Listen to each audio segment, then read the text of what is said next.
Naina Singh motivation. आप सबका बहुत बहुत स्वागत है।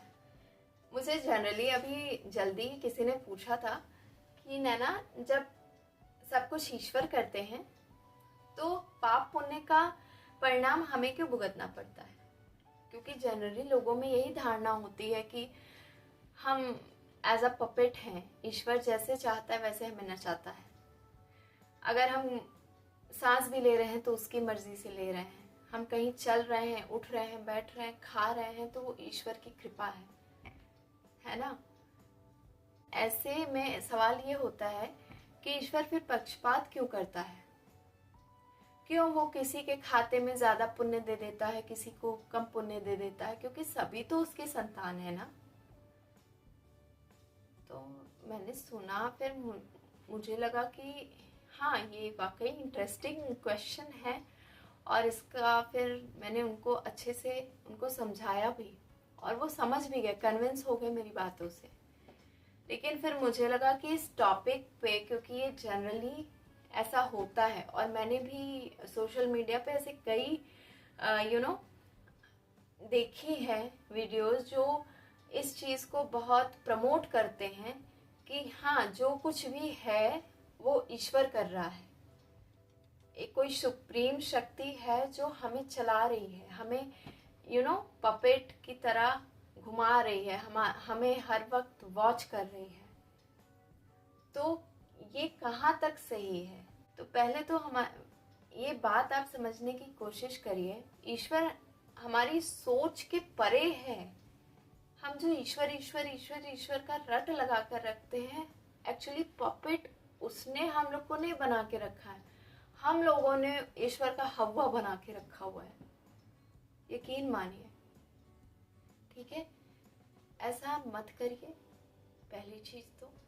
और दूसरी चीज, मैंने एक वीडियो बनाई है जिसपे मैंने ये आप लोग को बताया है कि पहले तो आप खुद को समझिए, आप हैं कौन।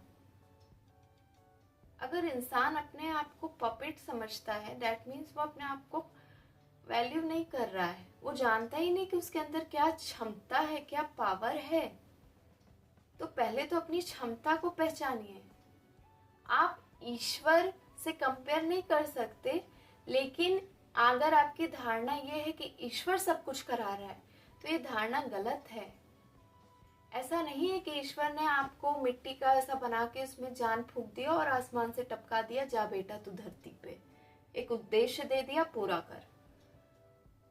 क्योंकि अगर ऐसा होता तो सच में ईश्वर की संतान हर कोई है, चाहे वो कुत्ता हो, बिल्ली हो, चूहा हो, भैंस हो, कोई भी योनि हो, इंक्लूडिंग इंसान, तो सभी उसकी संतानें हैं। वो किसी को कुत्ता क्यों बनाएगा, किसी को भैंस क्यों बनाएगा, किसी को इंसान क्यों बनाएगा? और सबको यहाँ माया जाल में फंसा के क्यों रखेगा? वो सबको अपनी भक्ति के में ले सकता है, सबको शरण दे सकता है, सबको मोक्ष प्रदान कर सकता है ना। तो वो क्यों कर रहा है ये? अगर सब कुछ ईश्वर कर रहा है तो वो क्यों कर रहा है? सवाल ये है ना कि क्यों? किसी के खाते में पुण्य है, किसी के खाते में पाप है। तो देखिए, ईश्वर ये कर ही नहीं रहा है। अगर आपने श्रीमद् भागवत गीता पढ़ी है तो आपको अच्छे से पता होगा, फिर भी मैं रिपीट कर देती हूँ एक बार, कि जब अर्जुन ने भगवान से पूछा कि जब आप तमाशा क्यों देखते रहते हैं, यहाँ मनुष्य अपनी परिस्थितियों में, अपने उलझनों में जूझता रहता है, रोता रहता है, बिलखता रहता है किसी परेशानी में पड़ के, तो आप मजा क्यों लेते हैं, तमाशा क्यों देखते हैं? आप आते क्यों नहीं उसकी हेल्प करने? आप क्यों चाहते हैं कि वही मनुष्य माया जाल में भटकता रहे इधर उधर? आपको बड़ा मजा आता है क्या? आप क्यों नहीं उसको माया जाल से निकाल के अपनी शरण में लेते हैं? तो आपको पता है ईश्वर क्या बोलते हैं, कन्हैया क्या बोलते हैं? वो बोलते हैं कि मैं तो यही चाहता हूँ, मेरा बस चले तो मैं पूरे संसार के जितने भी प्राणी हैं, जितने भी जीव हैं, सबको मोक्ष प्रदान कर दूँ। लेकिन मेरे चाहने से सब कुछ नहीं होता। ये इंसान की धारणा गलत है कि मैं सब कुछ करता हूँ, पर सच्चाई ये है कि मैं नहीं करता। मैं सृष्टि के नियम में दखल नहीं देता। ये कर्मों का विधान है, ये कर्मों का विधान बनाया हुआ है ऑलरेडी, और कर्मों के विधान में मैं दखल नहीं देता। सृष्टि का ये नियम है, जो जैसा कर्म करेगा वैसा फल उसको मिलेगा। इसमें ईश्वर आके पक्षपात नहीं कर सकते किसी के साथ, और ना ही करते हैं। अगर आपने अच्छे कर्म किए हैं आपको अच्छे फल मिलेंगे, आपने बुरा कर्म किया आपको बुरे मिलेंगे। ऐसा नहीं है कि उसमें किसी के साथ पक्षपात हो जाए, संभावना ही नहीं है, क्योंकि ये विधि का विधान है और इसमें ईश्वर दखल अंदाजी नहीं करते। आप लोग इस बात को समझिए, ईश्वर कुछ नहीं करते, ये इंसान के अपने कर्मों का फल है। अगर आपको ये शरीर मिला है तो वो आपके कर्मों का फल है। ईश्वर ने आपको नहीं जान फूंक के मिट्टी में भेजा है यहाँ पृथ्वी पर। वो आपको प्रेरणा नहीं दे रहा है कि अब बेटा यहाँ जाओ, अब बेटा वहां जाओ। वो आपके कर्म हैं जो पहले से ही प्रारब्ध में बने हुए हैं। आप अपने कर्मों के बंधन में बंधते जा रहे हैं हर पल, और वही बंधे हुए बंधन आपको बांध रहे हैं। ये आपको समझना पड़ेगा। इसलिए अपने कर्मों पर आप जो कुछ भी करते हैं उसको बहुत सिंसियरली, बहुत सोच समझ कर करिए।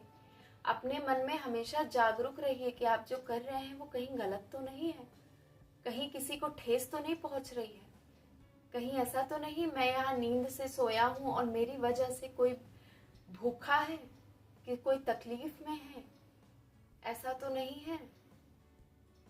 अपनी तरफ से हमेशा ये निश्चिंत करके रखिए कि आपकी वजह से कहीं किसी की आंखों में आंसू तो नहीं है। आपके ऐसे कर्म है कि लोग आपको याद भले ना करें, लेकिन आपकी वजह से कहीं कोई तकलीफ में ना हो। अपने कर्म पर इतना वॉच करिए आप, क्योंकि ईश्वर इसमें दखल अंदाजी नहीं करता। आप अपने कर्मों का फल आपको भुगतना ही पड़ता है, और ये आपके अपने कर्म है जो आपको प्रारब्ध बन के आपके किस्मत में लिखे हुए हैं।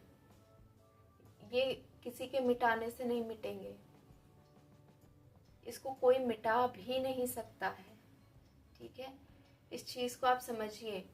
अगर आपने श्रीमद् भागवत गीता पढ़ी है तो ये आपको बहुत अच्छे से पता होगा कि ईश्वर सृष्टि के नियमों में दखल नहीं देते हैं, और आपके अपने कर्म ही आपको बांधते हैं। जो लोग कहते हैं कि ईश्वर ने पहले से ही लिख दिया होता है भविष्य, नहीं, ईश्वर नहीं लिखता है, आपके अपने कर्मों ने लिखा होता है। आपने पिछले जन्म में कुछ पुण्य किए हैं या पाप किए हैं जिसकी वजह से आपको ये जन्म मिला है, और इस जन्म में भी आप हर पल जो कर रहे हैं ना, वो कर्म आपको अगले दिन के लिए रेडी कर रहा है। वो वो ऑटोमेटिक लिखता हुआ जा रहा है आपके प्रारब्ध में। वैसे आपका प्रारब्ध बनता चला जा रहा है, ईश्वर उसमें दखल नहीं देता। और वीडियो आपको कैसी लगी वो ये बताइएगा मुझे, और अच्छी लगी हो तो प्लीज़ लाइक एंड शेयर कर दीजिएगा, और चैनल को सब्सक्राइब ज़रूर कर लीजिएगा। ठीक है, मिलती हूँ आपसे नेक्स्ट वीडियो में।